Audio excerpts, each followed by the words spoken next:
Hai semuanya, ketemu lagi bareng Mihu di sini.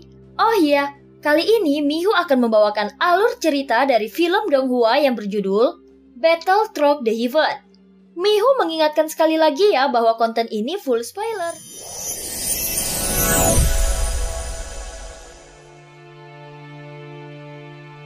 Melanjutkan dari kisah sebelumnya. Sebelumnya setelah mengucapkan kata-kata yang menyinggung Jinchang Daozi dan membuatnya sangat marah, Jinchang Daozi memberikan pukulan dengan tombaknya kepada Zhonggu, sehingga tubuh Zhonggu tertancap ke dinding gua. Namun Zhonggu tetap tidak mau membungkuk di hadapannya. Adapun Long Biao, Jin Dongming, dan Yongdong, mereka juga harus berhadapan dengan budak dewa Jinchang Daozi.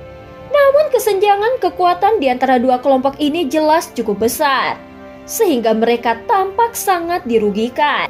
Pada saat ini Long Biao dan keduanya terluka parah di bawah serangan para budak dewa ini. Meskipun bawahan Jinchang Daozi sepertinya telah menggunakan seluruh kekuatan mereka, namun nyatanya mereka hanya menggunakan paling banyak 70% darinya.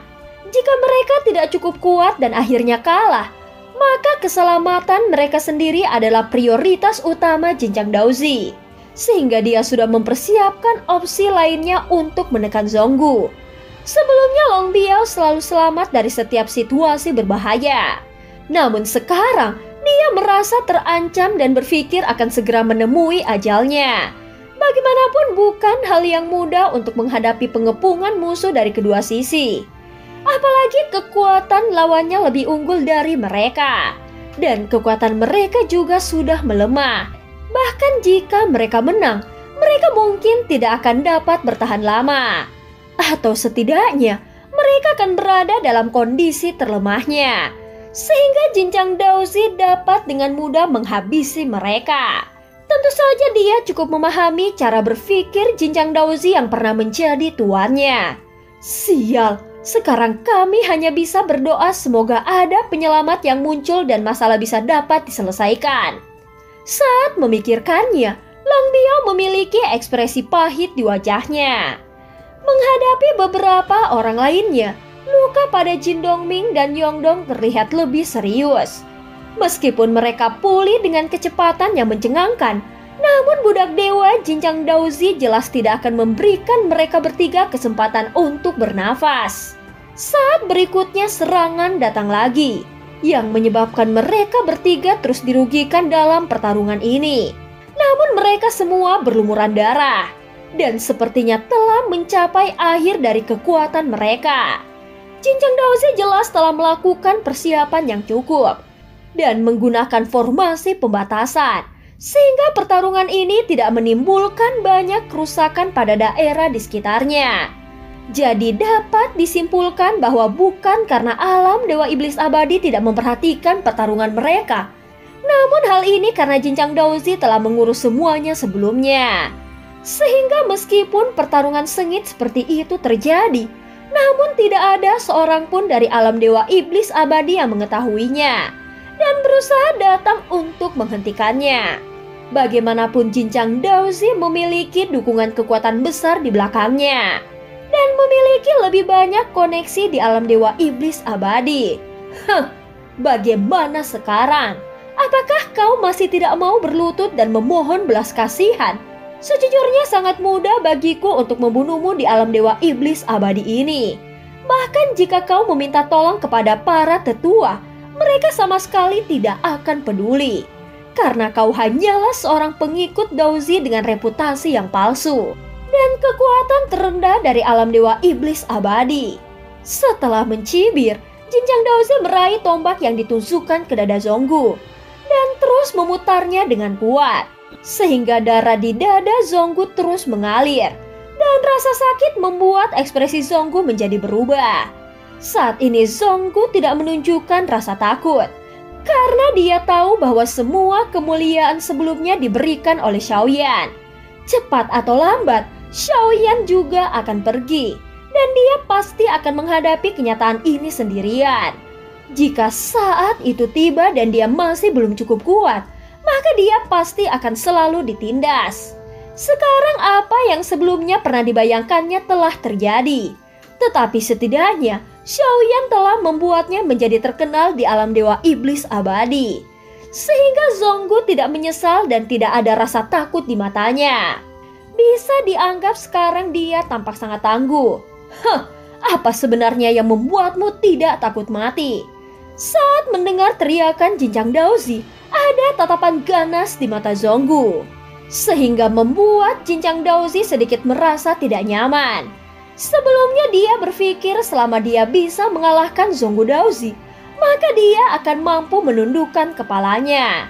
Tetapi Zonggu tidak mau menyerah atau mengaku kalah, yang membuat Jinchang Daozi sangat marah dan mencabut tombak di tangannya dari dada Zonggu lalu menusuk tubuh Zonggu Daozi terus-menerus, sehingga menyebabkan seluruh perutnya hancur dan tidak berhenti mengeluarkan darah. Saat ini Jinchang Daozi sudah tidak bisa berpikir jernih dan dia tidak akan membiarkan Zonggu untuk hidup. Baginya masalah seperti itu tidak boleh dibiarkan begitu saja.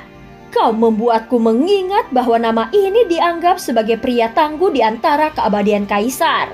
Ucap Jinchang Daozi segera mencabut tombaknya dari perut Zonggu, dan dengan cahaya dingin dia menusuk jantungnya. Seharusnya tidak terjadi seperti ini. Mengapa bala bantuan belum datang juga? Saat ini Longbio bergumam pelan dan memuntahkan seteguk darah. Terlihat wajahnya dipenuhi keengganan, dan dia benar-benar menyesal telah datang ke dunia kuno dewa abadi dan iblis yang aneh ini. Semenjak tiba di sini, dia dikendalikan dan dijadikan budak dewa, yang membuat para makhluk abadi ini merasa seperti ada benda yang tersangkut di tenggorokannya. Ketika Jinchang Daozi mengangkat tombaknya dan bersiap untuk membunuh Zonggu sepenuhnya dan mengakhiri lelucon yang sangat memalukan baginya, tiba-tiba guntur meledak di dekat telinganya. Saat dia menoleh, ada kilatan guntur lainnya yang menyambar di depannya. Tanpa menunggu dia bisa bereaksi, tubuhnya langsung terlempar ke belakang hingga menabrak dinding gunung besar. Ketika debu di sekitarnya menghilang, terlihat tubuhnya dipenuhi petir bersamaan dengan lubang yang mengeluarkan darah.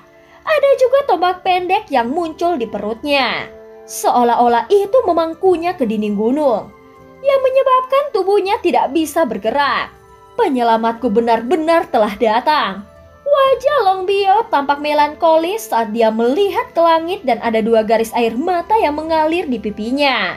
Sebelumnya dia telah menantikan pemandangan ini, dan sempat berpikir bahwa dia tidak akan pernah melihat sinar matahari esok hari.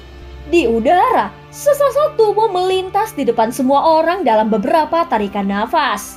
Dengan kecepatan yang mencengangkan dan memancarkan momentum yang sangat kuat, sosok Xiaoyan muncul dari kampan yang dirobek oleh roh dunia kuno dewa abadi dan iblis. Tetapi penampilannya sekarang berbeda dari sebelumnya. Dia tidak lagi memakai topeng, sehingga wajah tampan dan asing muncul di depan semua orang. Hanya saja ada tanda budak dewa di lehernya yang membuat semua orang semakin tercengang. Budak dewa sebenarnya berani menyerang seorang Daozi, ucap sosok-sosok yang ada di sekitar langsung berdiskusi. Saat ini Jinchang Daozi memuntahkan seteguk darah dan menatap Xiaoyan dengan tatapan ketakutan. Adapun Zonggu seluruh tubuhnya gemetar melihat kemunculan Xiaoyan. Hal ini bukan karena rasa sakit yang dialaminya, tetapi dengan kemunculan Xiaoyan membuatnya merasa aman dan menyentuh hatinya. Dia awalnya mengira takdirnya dengan Xiaoyan telah berakhir. Setelah meninggalkan gerbang kuno, dia tidak memiliki ekspektasi akan bertemu kembali. Jadi ketika dia melihat Xiaoyan lagi, dia akhirnya menunjukkan ekspresi yang sangat bersemangat, seolah-olah dia telah melihat dewa di dalam hatinya. Dia segera berlutut di tanah dan menggumamkan kata-kata kepada Xiaoyan, seolah-olah dia sedang berdoa untuk membuat permohonan. Apa yang kalian lakukan? Bunuh dia sekarang, ucap Jinchang Daozi langsung marah ke arah 7 atau 8 budak dewanya. Segera mereka bergegas keluar dan mengepung Xiaoyan dari semua sisi. Namun saat ini wajah mereka menunjukkan ketakutan yang kuat. Faktanya kekuatan yang dipancarkan Xiaoyan adalah keabadian kaisar langkah ke-8.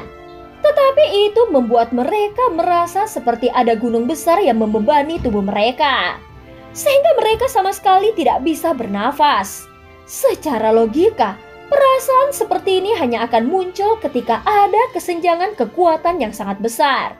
Di bawah paksaan Jinchang Daozi, 7 atau 8 budak dewa ini tidak punya pilihan selain menggertakkan gigi dan bergegas menuju Xiaoyan. Segera formasi dari 7 atau 8 budak dewa ini terbentuk. Tetapi sosok Xiaoyan tiba-tiba menghilang begitu saja. Ketika itu muncul kembali, itu berbentuk kepalan emas dengan ukuran beberapa ratus kaki yang menyelimuti mereka. Segera gemuruh tinju emas mengalir ke bawah, dan mereka dengan cepat menghindar. Tetapi kebanyakan dari mereka terlambat dan masih terpengaruh hembusan anginnya, sehingga mereka tertembak mundur ke belakang dan menyemburkan seteguk darah bersamaan dengan organ dalam mereka yang bergetar hebat. Jika mereka tidak segera menghindar, maka tidak ada satupun dari mereka yang bisa memblokirnya dan mereka akan hancur berkeping-keping. Sial, budak dewa siapa ini? Mengapa aku belum pernah melihat budak dewa sekuat ini sebelumnya? Budak dewa seperti itu mungkin adalah budak dewa terkuat di alam dewa iblis abadi ini. Pada saat ini mata yang tak terhitung jumlahnya menatapnya dan mereka semua terkejut. Dengan pukulan yang bisa mengguncang dunia ini, bahkan mata Jinchang Daozi pun terkejut dan ada ekspresi aneh yang muncul di wajahnya. Dan cerita pun berakhir. Terima kasih udah dengerin Mihu dari awal sampai akhir ya. Jangan lupa untuk like dan subscribe. Sampai jumpa.